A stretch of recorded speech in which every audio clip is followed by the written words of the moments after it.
Thank you for watching that virtual performance. The piece is so beautiful that I think some might want to go a little bit deeper and look at the text and the composer of the motet and the way that he set this particular text. So I'll say a little bit about each of those three things, as well as a word about virtual ensembles and whether there's any virtue to virtual ensembles at all. The text sung here is Latin, religious but non-biblical. It's been set so many times that I thought it might have been one of the great hymns of the church from the that 1900-page hymn book called the Liber Usualis, which has all the Gregorian chants for every service of the year. Instead, the text is part of the divine office for the service of matins. For Easter Monday. Matins, named for the morning, as in la mattina or le matin, right? Includes three readings, and after the second reading, there's a responsory, and that's this text, followed by a psalm verse, this text again, a psalm verse, and this text a third time. So on Easter Monday, at the service of Matins, is when this text is recited by religious communities that say that office all around the world. The imagery makes it a perfect match for tomorrow, the fourth Sunday after Easter, which has come to be known as Good Shepherd Sunday because of what is read in the Gospel. The words themselves have 6 ideas that are enumerated. The Good Shepherd has risen, who laid down his life for his sheep and for his flock, and who was deigned to die. Alleluia. And in typical Renaissance fashion, we will hear a different musical motive for each one of those sections. Each set of words gets its own musical idea, that's developed, and then we move on to the next idea, going through the 6 sequentially. One note about the way the language itself is structured. Through the brilliance and the magic of the Latin language, it's possible to take the verb and to move it either completely to the end or to put it first in order to give it emphasis or to change tone or to give the direction, to change direction or give a sense of direction to the text, and that's what we have here. So that in English it might be most idiomatic to say the Good Shepherd, who has laid down his life for his sheep and for his flock, and who was deigned to die, has risen. Alleluia. Instead, in Latin, it is risen, the Good Shepherd who did this and that and the other. Alleluia. So on and so forth. The wonderful thing about that wording is that it puts first, and with a verb, with an action word, the central truth not only of matins and of rising in the morning, but of the rising of the Easter season, which is the sine qua non of Christianity, that sense of resurrection you hear right from the very first word. Let me say a few things about the composer, about his name first of all, and then something about his career and his works. The name Orlandus Lassus in Latin, that Latinization is how it would appear in print, in the same way that, say, Giovanni Pierluigi da Palestrina in print would appear as Ioannis Pietraluisius de Praenestinus, right? So in Latin, you would get Orlandus Lassus, in Italian, Orlando di Lasso, in French, Orlando de Lassus, or Roland de Lassus, or even Roland de Lattre. He was born in 1532, or possibly 1530, not known. What is known is that he died, and that was in 1594, contemporary with Palestrina. In terms of his importance, if you had to look at the 4 probably leading composers of the High Renaissance, in England we have William Byrd, in Spain Tomás Luis de Victoria, in Italy Giovanni Pierluigi da Palestrina, and in the Lowlands Orlando di Lasso. Let's talk a little bit about his output. Early editions of the Guinness Book of World Records actually used to include Lassus together with Telemann as being one of the most prolific composers of all time. There are somewhere, depending on how you count, between 2,000 or 2,500 vocal works that he wrote. This is one of easily 530 to 560 motets, a motet being a setting of a biblical Latin, non-biblical Latin text.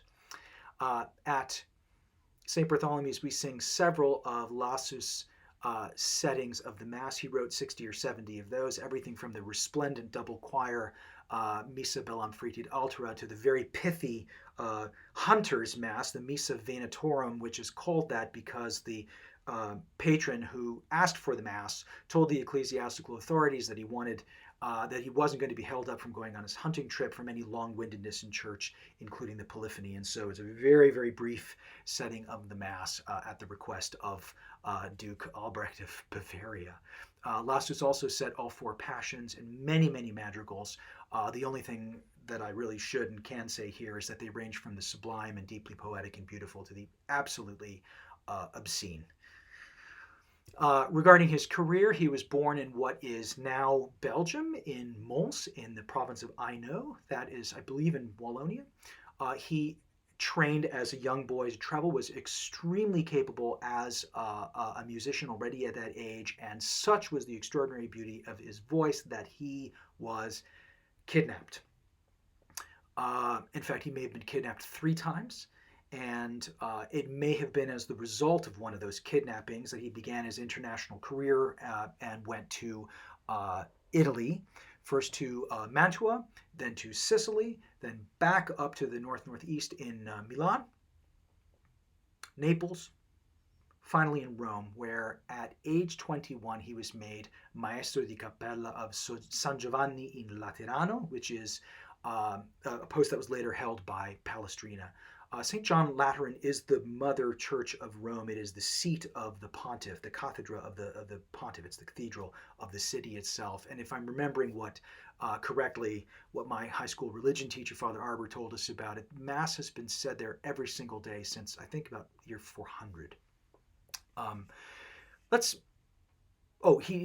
didn't stay long in Rome. He made his way to Munich, working in the service of the Duke of Bavaria for 30 years, though he traveled a good deal after that as well. Let's talk about this particular setting. There are many settings of this Surrexit Pastor Bonus text. The earliest one that I found just in a casual glance is from the year 990. From the Renaissance, there's a 4-voice setting and an 8-voice setting by Palestrina, one by Victoria. And in terms of proto-Baroque composers or late Renaissance, early Baroque composers, there are a number of settings out of Italy, including both Gabrieli's and Azola and Orazio Vecchi and Agostino Stefani and various other people. In the 19th century, Felix Mendelssohn, having heard one of those many Italian settings, decided to write one of his own, and he scored it for soprano, soprano alto, and organ. And here we get to the first item about how to set this text, or one of the ideas of setting this text.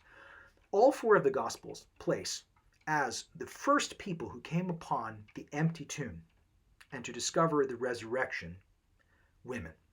In the Gospel of Mark, it's the 3 Marys. In the other 3 Gospels, it's always women, always women.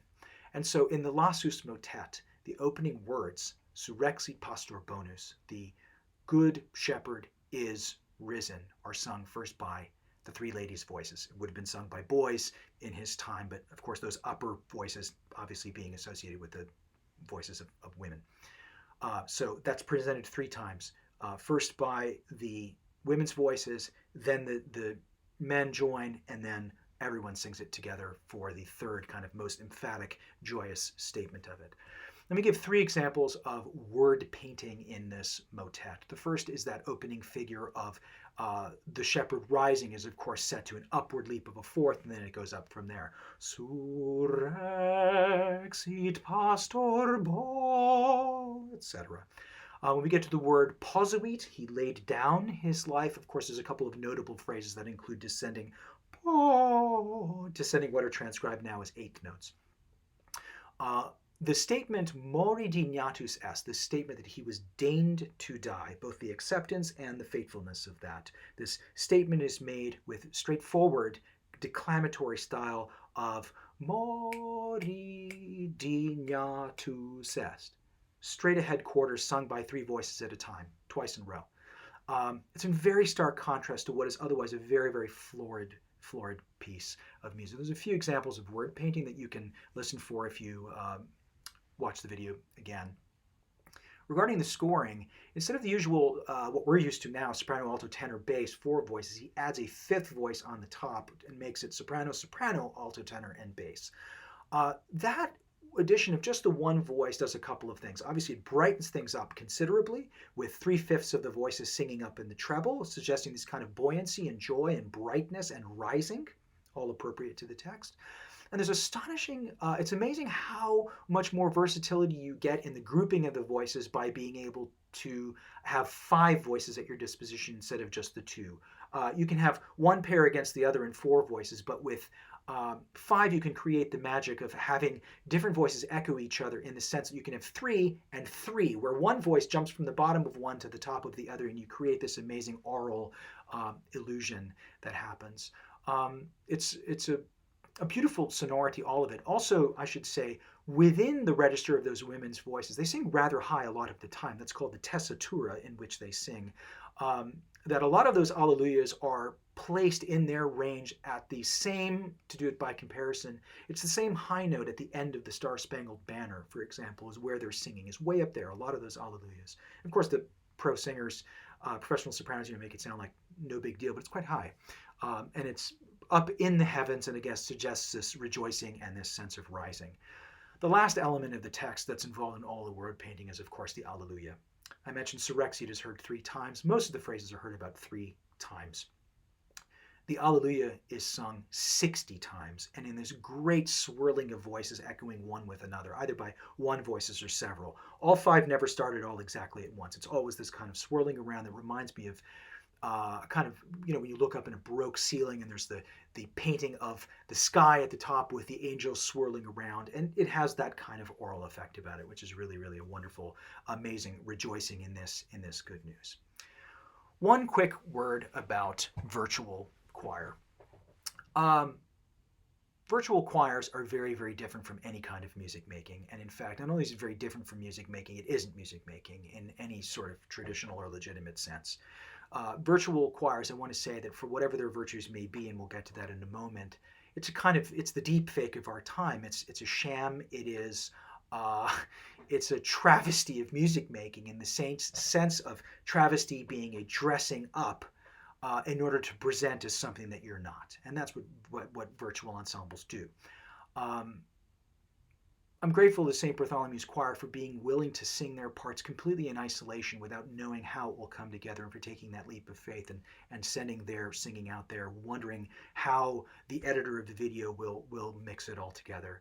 This is akin to a great ensemble scene in a drama, like on the stage, the senators in Julius Caesar, or on the cinema, 12 Angry Men, or all the dancers in a room.